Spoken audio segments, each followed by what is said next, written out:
Have you ever stopped to consider that everything you believe about yourself, every identity you have carefully constructed over the years, might need to be abandoned for you to truly evolve?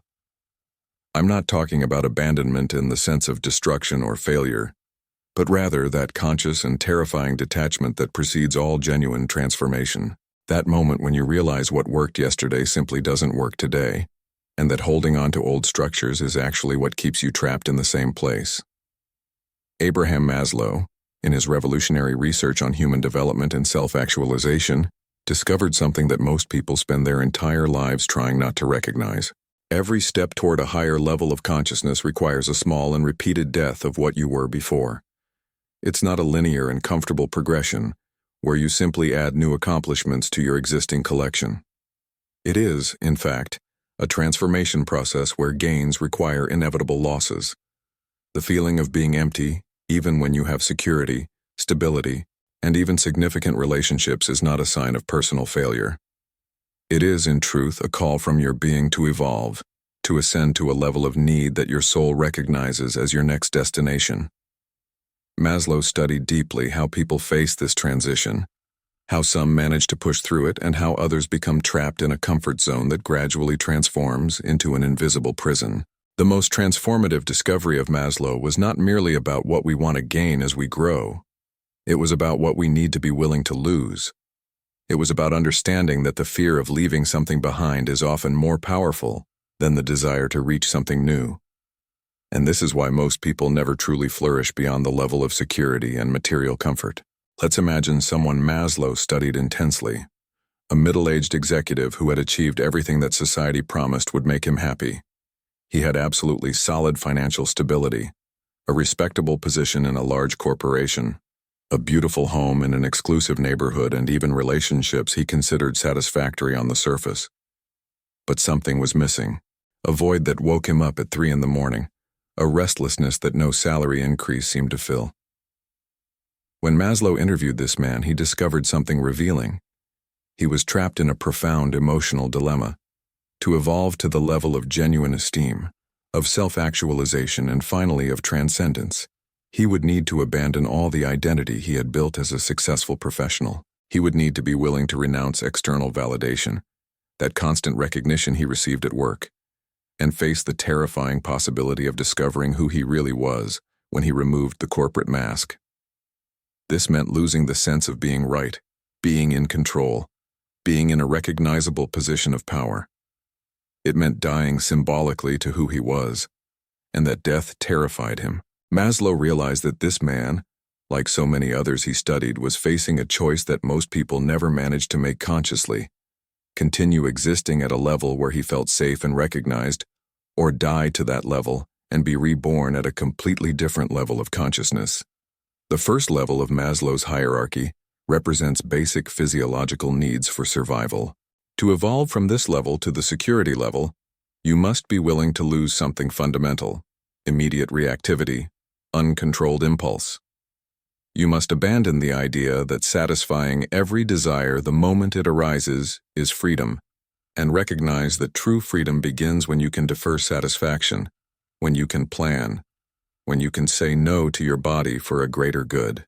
People who were born in environments of abundance often don't understand this, just as people born in severe scarcity don't. The second level, the security level, requires that you give up something equally fundamental: the illusion that the world is predictable and that you can control everything. When you begin to build security, you must abandon naivety, blind optimism. You face the reality that there are genuine risks, that there are things outside your control, that security is never absolute. Maslow observed that many people become trapped at this level because the fear of facing this truth leads them to seek control obsessively, to try to eliminate all risks. They don't realize that this behavior is precisely what keeps them trapped. The third level, the level of belonging and connection, requires an even more painful loss. Here you must abandon the illusion of self-sufficiency. You must be willing to be vulnerable, to admit that you can't do everything alone, that you need others to feel complete. This means dying to the image of yourself as a self-sufficient and invulnerable person.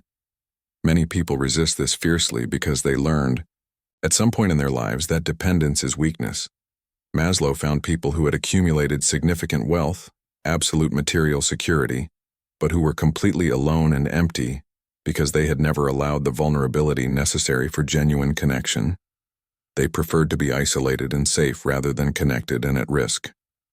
The fourth level, the level of esteem, self-esteem and respect, requires that you give up something that seems contradictory. The pursuit of external validation. To truly have self-esteem, you must lose the need for others to approve of you, to recognize you, to praise you.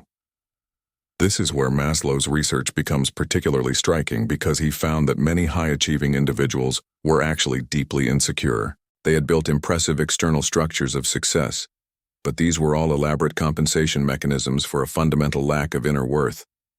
They were constantly performing, constantly seeking that next achievement, that next approval, and if they ever achieved peace, it was fleeting because the hunger for external validation could never truly be satisfied. I want you to pause for a moment and really sit with this question because it might change how you see your own journey. Think about where you are right now in your life, at this exact moment.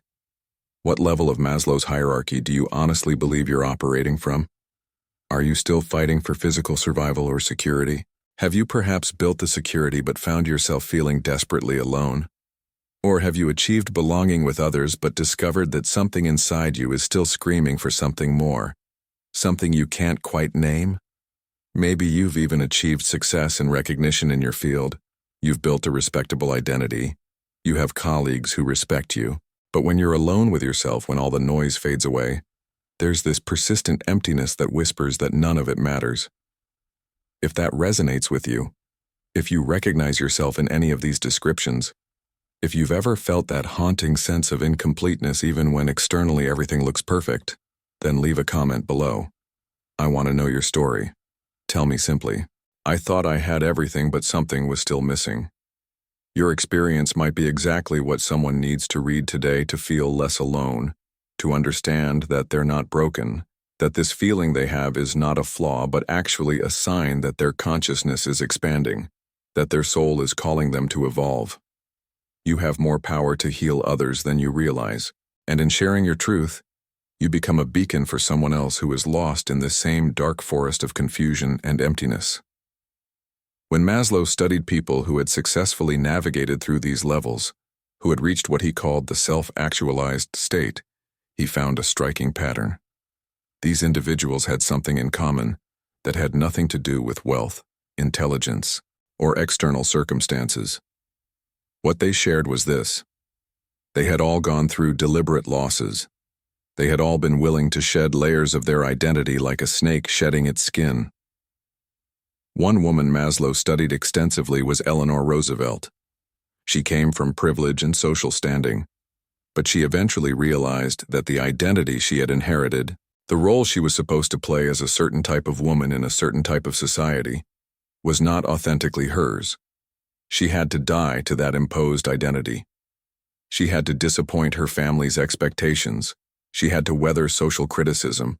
She had to stand alone in her convictions. In doing so, she lost comfort. She lost the easy acceptance of society, but she gained something infinitely more valuable: alignment between her inner truth and her outer life. She reached a level of consciousness where she could act from genuine principle rather than from fear or approval seeking. The transformation was not comfortable, but it was undeniably real.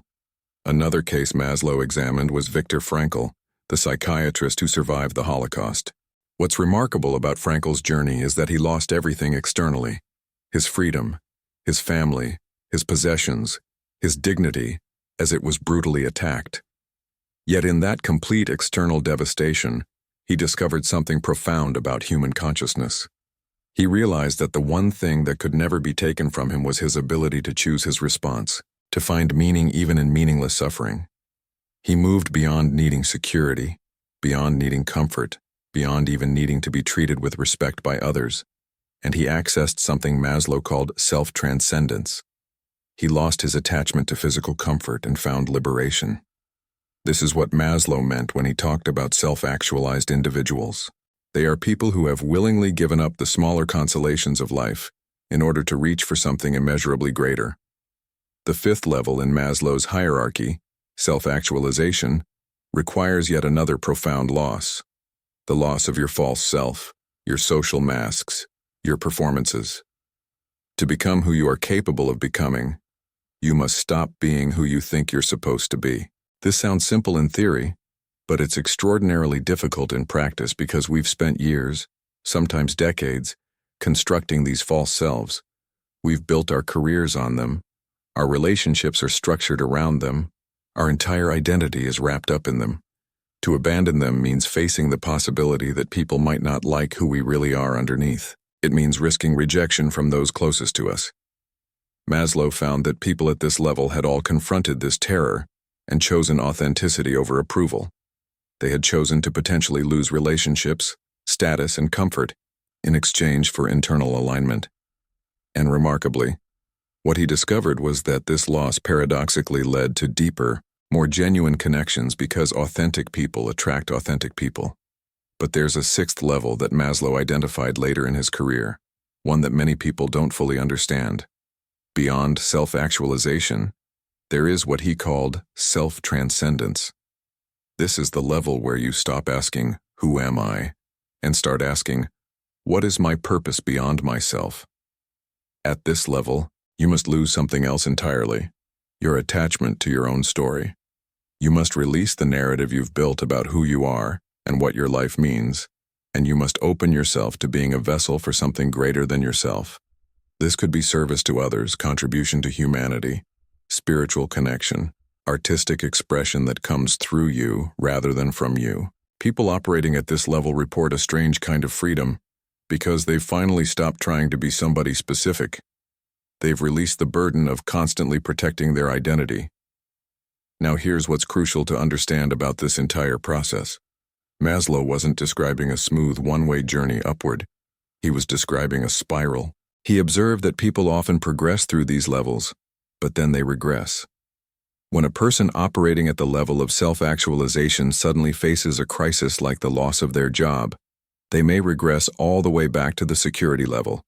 They become obsessed with financial stability again.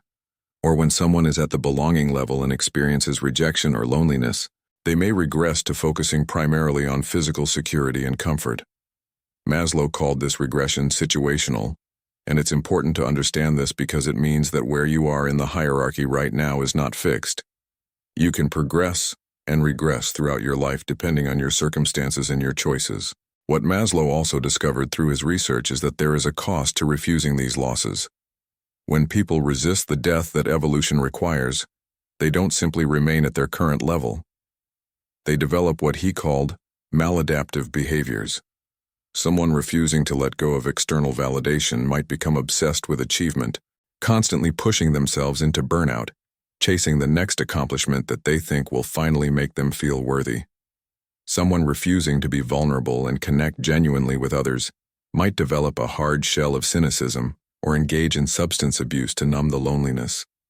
Someone refusing to question their inherited beliefs and identity might become rigid, defensive, and unable to grow. The cost of refusing to lose is actually far greater than the cost of losing, but we don't usually see it that way until it's too late.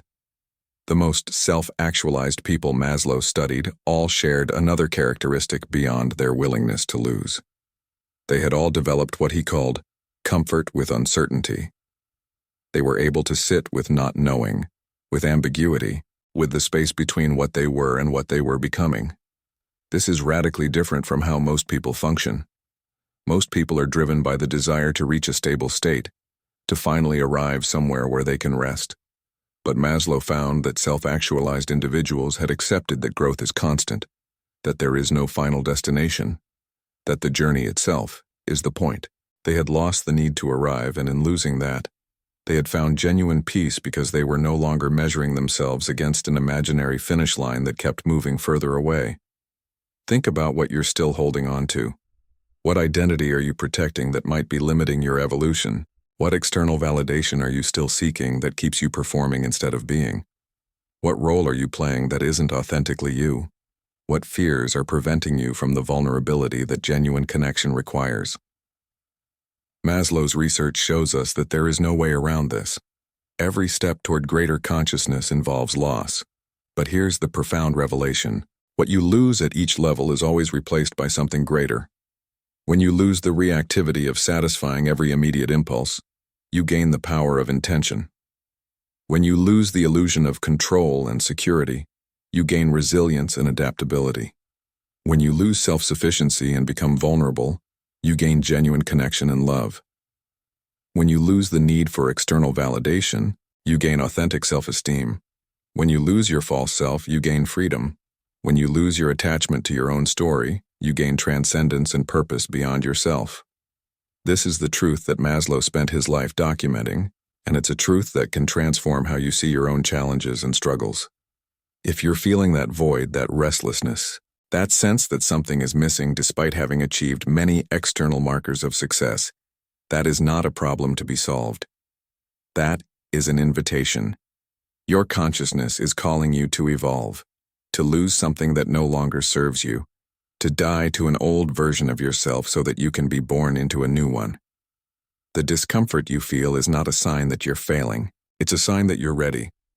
It's a sign that your soul knows there are heights you haven't yet reached, dimensions of yourself you haven't yet explored, and purposes you haven't yet discovered.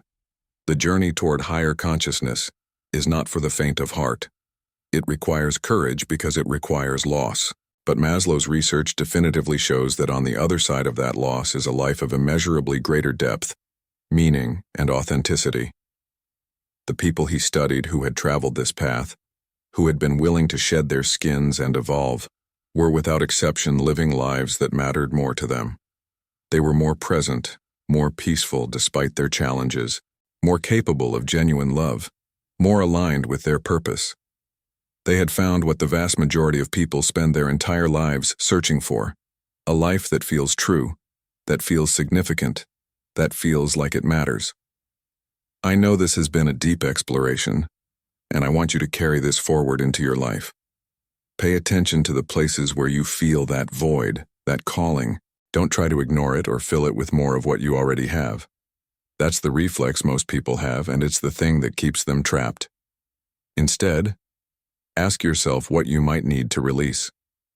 What story about yourself might you need to question? What security might you need to let go of? What false identity might you need to shed? These questions are not comfortable, but they are the questions that lead to transformation. This is the path that Maslow documented, and it's available to every single one of us if we're brave enough to walk it. I want to walk it with you. If you resonate with this message, if this has touched something deep within you, join our community here on this channel where we explore these profound questions together. We're building a space for people who are willing to lose in order to gain, who are ready to evolve, who recognize that the greatest things in life require the courage to let go. Subscribe now and become part of this journey. Together, we'll continue exploring the mysteries of consciousness, the architecture of human potential, and what it truly means to become fully alive. And if you're wondering what we should explore next on this channel, I want to hear from you. What level of the hierarchy do you feel you're at right now, and what's preventing you from ascending to the next level? Your answer might shape the next video we create. Thank you for being here, for being willing to question, for being brave enough to seek transformation. I'll see you in the next one. But the truth that Maslow documented goes even deeper than most people realize. In his later work, he began to notice something fascinating about the nature of consciousness itself. Those who had successfully navigated multiple levels of the hierarchy didn't just experience personal transformation. They began to see patterns in how consciousness works at different levels. At the lower levels, people are consumed by scarcity thinking. Someone struggling for physical survival or security is completely absorbed by the immediate problem. They cannot afford the luxury of thinking about meaning or purpose, because survival demands all their attention. This isn't a moral failing, it's a neurological reality. The brain simply cannot prioritize abstract concepts when it's in survival mode. But here's what Maslow found to be revolutionary. Once a person moves beyond these survival-based levels, an entirely different architecture of consciousness becomes available. It's as if their brain literally rewires itself. A person operating from genuine self-esteem and authenticity doesn't just feel better. They perceive reality differently. They see possibilities where others see obstacles. They notice opportunities for growth where others see only threats. One of Maslow's most intriguing discoveries involved what he called peak experiences. These are moments of profound meaning, clarity, and connection that self-actualized people report with surprising frequency. These aren't rare mystical experiences reserved for monks or saints. They're accessible to anyone willing to do the internal work required to reach those levels of consciousness. A scientist might have a peak experience when a years-long research puzzle suddenly snaps into place. An artist might have one when they create something that perfectly expresses their inner truth. A parent might have one when they see their child make a choice rooted in authentic values, rather than fear or conformity. What these experiences have in common is that they arrive when a person has released enough of their false self that their true self can fully express itself. They arrive when you've done enough psychological and spiritual work that you're no longer trapped in the smaller stories of your personality. Maslow believed that these peak experiences are actually our consciousness, showing us glimpses of what's possible, moments of temporary transcendence that prove we're capable of so much more than we usually access. Now, let's talk about something that Maslow's research made painfully clear, but that most personal development content ignores. Regression is not failure. One of the most beautiful and honest aspects of Maslow's work is his acknowledgement that people don't move up the hierarchy in a straight line and stay there. A person can be living at the level of self-actualization, expressing their authentic gifts to the world, feeling deeply connected to their purpose, and then experience a major crisis.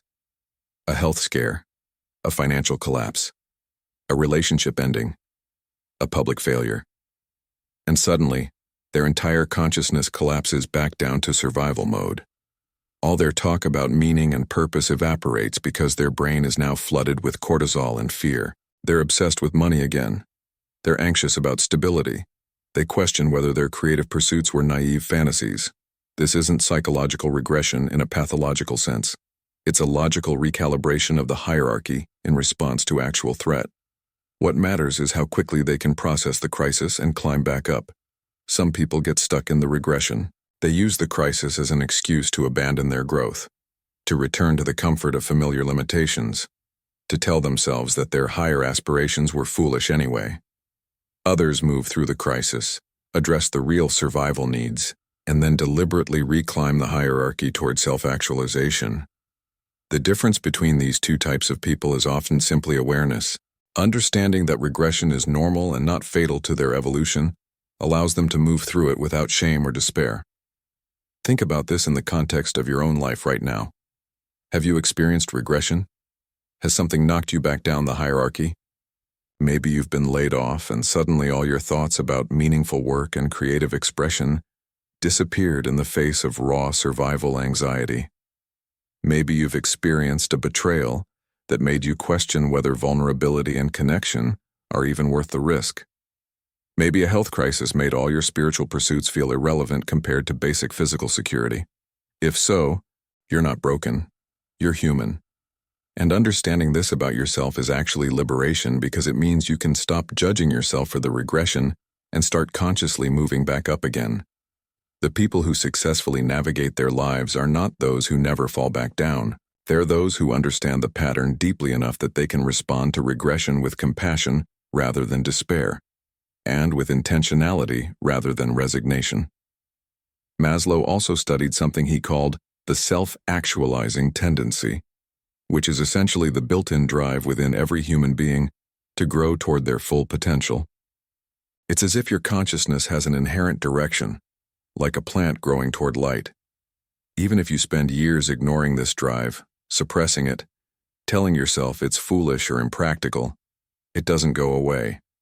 It just manifests as that persistent void, that nagging sense that something is missing, that gnawing feeling that you're not living fully.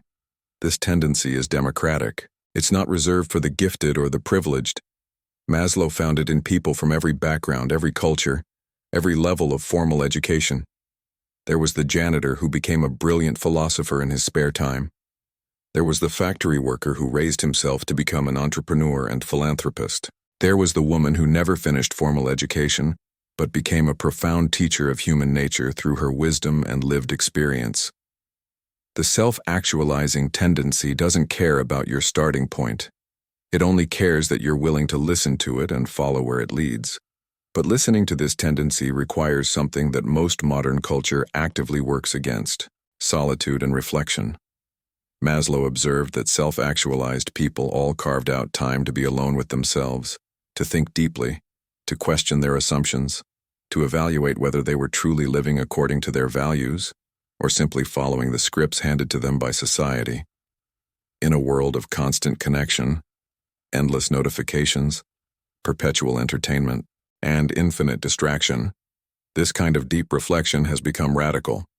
We're so accustomed to filling every empty moment with stimulation that the idea of sitting quietly with ourselves feels uncomfortable, almost threatening. And yet that's exactly where the transformation begins.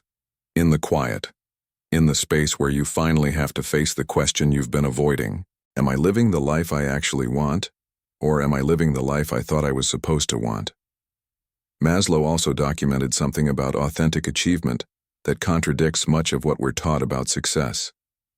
He found that self-actualized people often achieved less in the conventional sense than people operating from lower levels. They might make less money than the high-achieving person still driven by external validation. They might have less impressive titles or recognitions, but their achievements meant something different to them. They felt aligned. They felt true, because they were doing work that expressed their authentic values rather than work designed to impress others or prove something to themselves. A person driven by esteem needs might write a book they think will make them famous and feel hollow after achieving success. A self-actualized person might write the same book, but their fulfillment comes not from the external recognition, but from the expression of truth itself. The satisfaction is internal rather than external, which makes it infinitely more sustainable. Here's where this becomes particularly relevant for you right now. You're likely at a crossroads. If you've made it this far in exploring Maslow's work, you're probably experiencing that void I mentioned. You're probably feeling that call to evolve, and you're standing at a critical juncture. You can choose to ignore this calling. You can choose to fill the void with more of what you already have, more distractions, more consumption, more achievement in the old mode. Many people make this choice and they live entire lives without ever addressing the void. Or you can choose to listen to the calling. You can choose to begin the process of losing what needs to be lost so that something new can emerge. You can choose to be brave enough to question the identity you've built, to examine the validations you've been seeking, to risk discovering who you really are underneath all the performances. The journey Maslow mapped out is not easy, and I won't insult you by pretending it is. But I can tell you with absolute certainty, based on decades of his research and the testimony of hundreds of people he studied, the discomfort of transformation is temporary. The regret of not transforming is permanent. Every person Maslow interviewed who had reached genuine self-actualization and transcendence reported the same thing. Despite the difficulty, despite the losses, despite the fear they had to move through, they would not trade back. They would not return to the old level of consciousness even if they could, because they had tasted what it feels like to live authentically, to act from genuine values, to express their true nature, and that taste is more addictive than any external success could ever be. Your next step is simple but not easy. It's to make a conscious commitment to your own evolution. Not someday, not when circumstances are perfect, not when you've achieved enough security. Now. Today. In this moment. Your commitment doesn't need to be dramatic. It doesn't need to involve quitting your job or leaving your relationships or doing anything drastic. It just needs to be real. It needs to be a genuine acknowledgement that you're willing to lose what needs to be lost to become who you're meant to become. Once you make that commitment, everything changes because you start seeing your life differently. You start recognizing the places where you're performing. You start noticing when you're seeking approval. You start feeling more clearly what actually matters to you versus what you thought should matter. You start making different choices, and those choices compound. Each one makes the next one easier. Each loss makes room for something truer to emerge. This is my invitation to you. This is the door Maslow opened through his research, and I'm offering you passage. But passage through the door is something only you can walk. No one can do it for you. No amount of content consumption or information gathering can substitute for the actual lived experience of consciously choosing your evolution over your comfort. Are you ready? Is this the moment? Will you be the person who finally listens to that voice inside? The one that's been whispering that you're capable of so much more, that your life could mean so much more, that you haven't even begun to become who you could be? If the answer is yes, if you're ready to begin this journey of conscious evolution, then stay close to this channel. We're going to explore every dimension of this path together. We're going to look at practical strategies for navigating each level of the hierarchy. We're going to examine real cases of people who've made this transformation. We're going to build the frameworks and mindsets that will help you not just reach self-actualization, but access self-transcendence. You don't have to do this alone. There are others on this path. There's a community forming around these questions of meaning, consciousness, and authentic becoming. Join us. Subscribe now. And then do something today, something small but real, to honor your own evolution. Question one assumption you've been holding about who you're supposed to be. Have one authentic conversation instead of a polite one. Take one action aligned with your values instead of your fear. That's how it begins. That's how transformation actually happens. One choice at a time, moving toward the person you're meant to become. I'll be here, documenting this journey with you. Thank you for being willing to go deeper. I'll see you in the next one.